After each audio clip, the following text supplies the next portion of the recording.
First of all, I want to begin by congratulating Illinois. I thought it was a really, actually, I'll just put it down here. I thought it was a well-played, hard-fought game, and give them credit on winning the tournament championship. An outstanding season. Thought our guys battled and really fought. Obviously, got a disappointed, emotional group, but I would expect nothing less given, what this group has been all year. So, we're going to find a way to bounce back here and get our guys emotionally in a good place, physically in a good place. But it was a heck of a college basketball game. Great. Thank you, Coach. And just like to remind the members of the media, we'll go with one question so we can get everyone through. We'll open up questioning with Bruce Hooley from Press Pros. Bruce? Chris, I don't know if this felt different to you guys, but I think the expectations of the fans were just, it's gravy getting to this championship game, and then you get behind early. I'm sure you're exceedingly proud of your team today, the way they kept coming back from 10 down on tired legs with Kyle out. I am. Yeah, I am, Bruce. I am. I mean, it was an emotional locker room. I just, I told them that I think anybody who cares about the program, former players who, we try as hard as we can to make proud, they carry that with them. They carry the weight of making every, former Buckeye proud. Every Buckeye fan, everybody who loves this university, and I told them they did. Listen, we came close to a championship, and it's exceedingly disappointing. But what I'm not disappointed in is their resolve, their fight, and their effort. Next up, we'll go with Brendan Gulick, Buckeyes Now on Sports Illustrated. Brendan?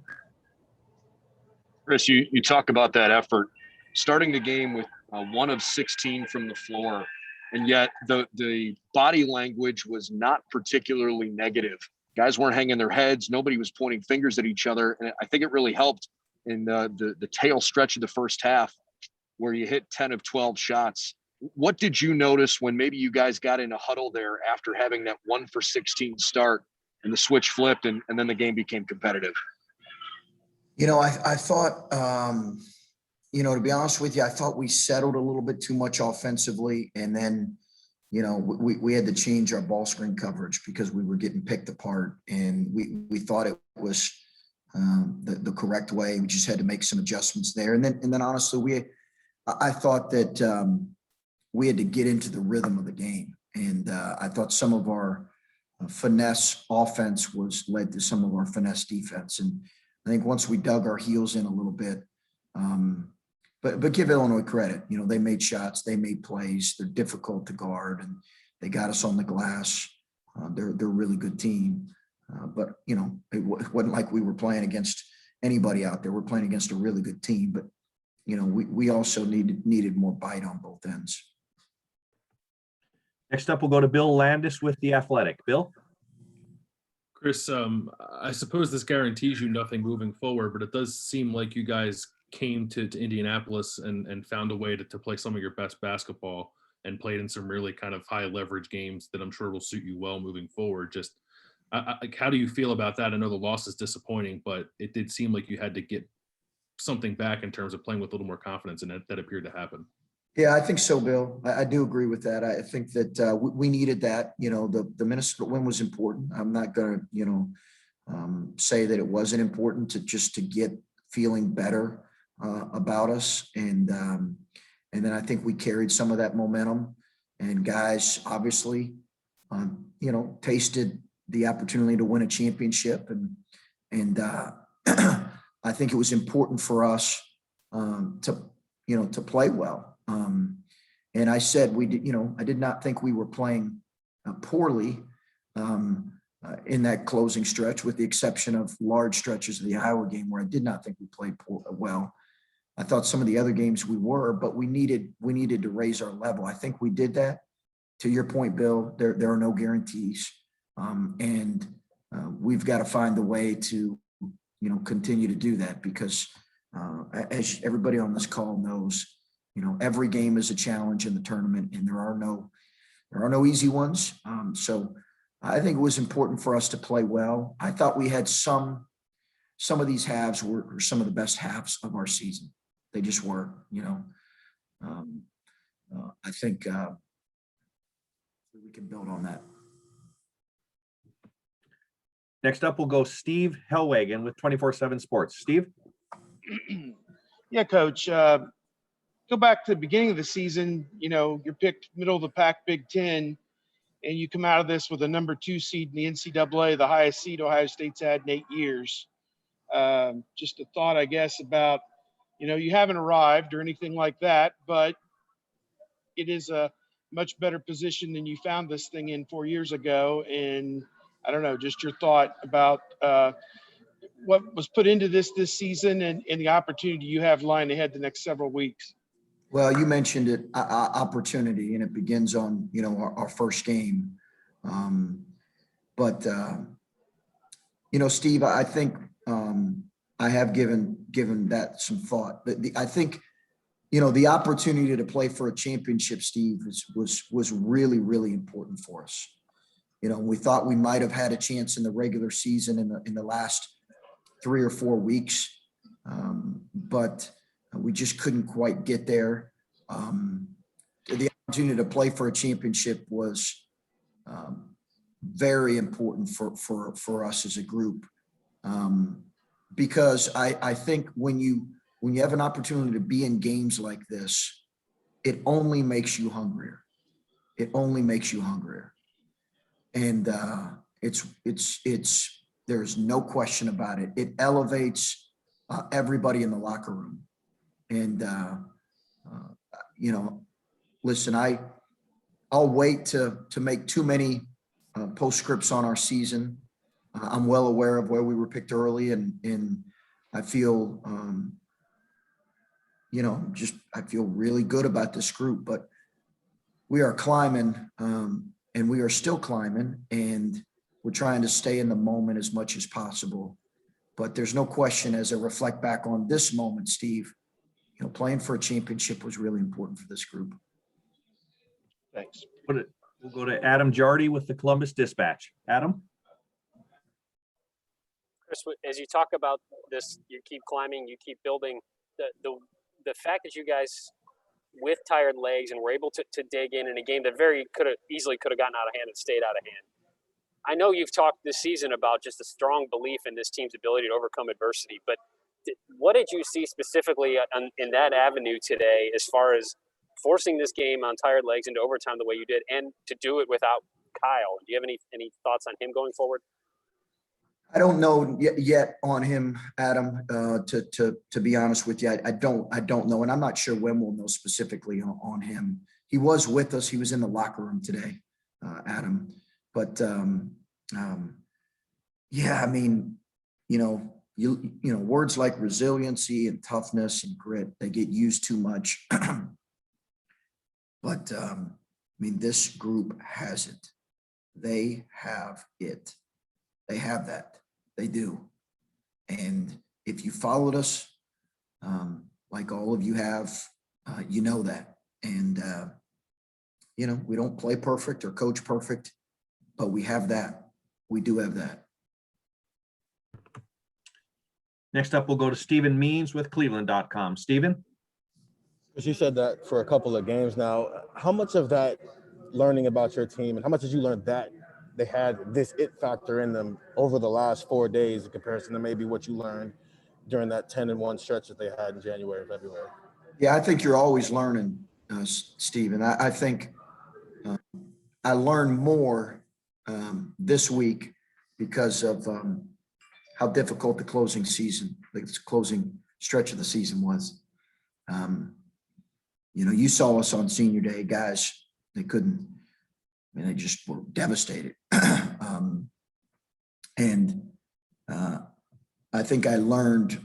There's no question. I think we all learned more about our guys and our ability to respond and stay in the moment and win the moment right in front of us. And that takes tremendous character. Obviously, it takes really good players, but it takes tremendous character, and it takes the ability to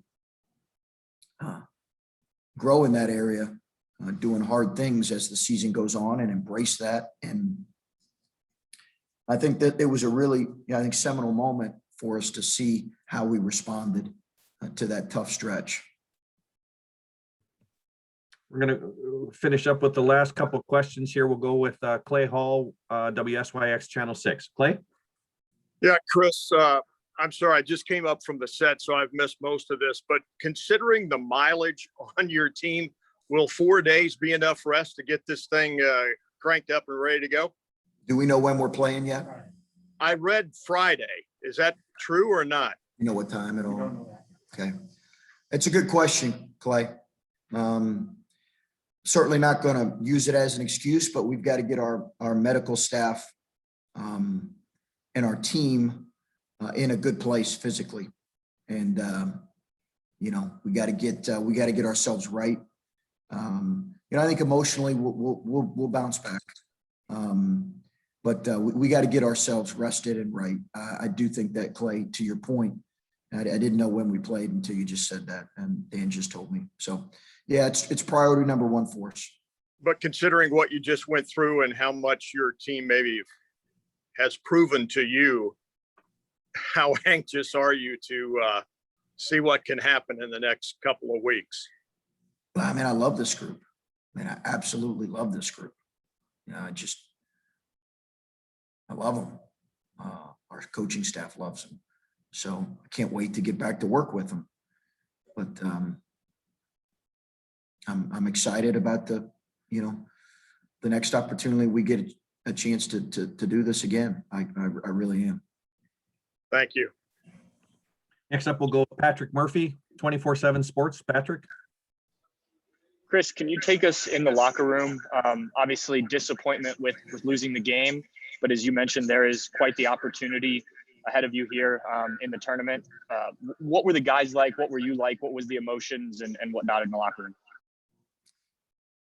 We had a lot of emotional guys, and we had a lot of emotional coaches. And honestly, I wouldn't, Patrick, expect anything else of this group. I just wouldn't have. I think they had real high level belief in what we could be, and they didn't come for anything other than a championship. And it was just really emotional. I just tried to bring some perspective to it, which is hard in the moment. But I told them, hey, listen, we got to own the fact that we were close, but we just didn't quite get it done. But I also understand that I was incredibly proud with our response and our effort. And I said the people that know and care about the program, I'm pretty confident will feel the same way. And, I got a text from Evan right after the game. I haven't had a chance to read it yet, but, we work really hard to make guys like that proud. And I believe that was some of his sentiment. That means a lot to us. We'll move on to Colin Hass-Hill with 11 Warriors. Colin?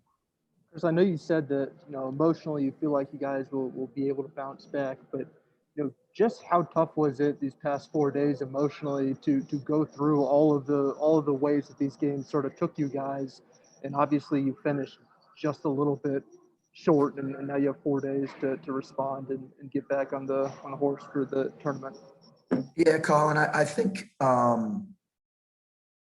we played some of our best basketball. So I think that's probably what we'll reflect back on and probably hang on to as much as anything, that we played some of our best basketball of the year. We certainly had some errors and some things that we've got to do better, but I don't think anybody would look back and say we didn't play some of our best basketball. So I think you try to hang on to that. I get, they need a little bit of time. It's whatever time it is, they need a little bit of time to deal with this. And, I'm confident we'll have a resilient approach, but I guess you don't know for sure until I get a chance to spend some time around them. But I think they know what's in front of them in terms of, and what's in front of them is the immediate get rest and get ready to go for Oral Roberts. Coach, we've got one last question from Steve about seating. Go ahead, Steve Hellwagon from 24/7 Sports. Yeah, Coach. Obviously, everybody's got their projections. Just was thought you were on the 2 line, and do you appreciate that in Iowa in the same boat, that they did not put you and Iowa in the same brackets as Michigan and Illinois?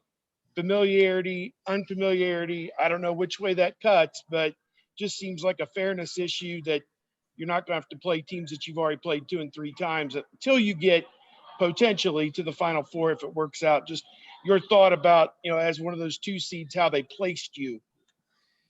Yeah, Steve, I don't know that I have, to be honest with you, any real worthwhile thoughts on that right now. I think that, I haven't honestly had a chance to take a whole look at it, other than Oral Roberts and maybe who we would potentially play if we beat Oral Roberts.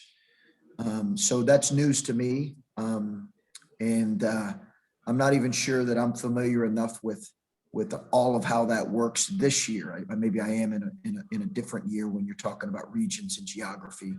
So I don't know that I could give you really a good answer other than, I'm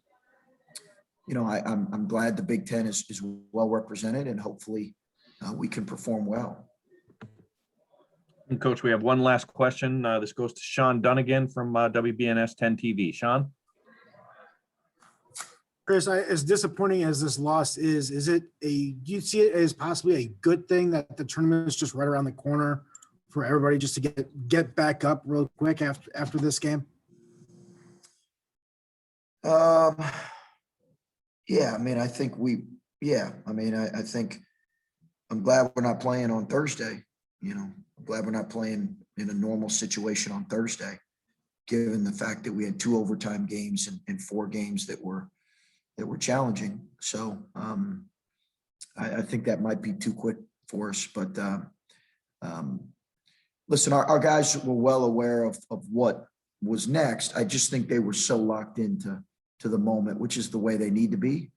And that's the way they need to be here moving forward. So, we'll see. We'll see how our guys, like I said, I think they're a resilient group. We'll give them some time. They'll respond. Thank you. Okay. Coach, thank you very much for your time tonight. All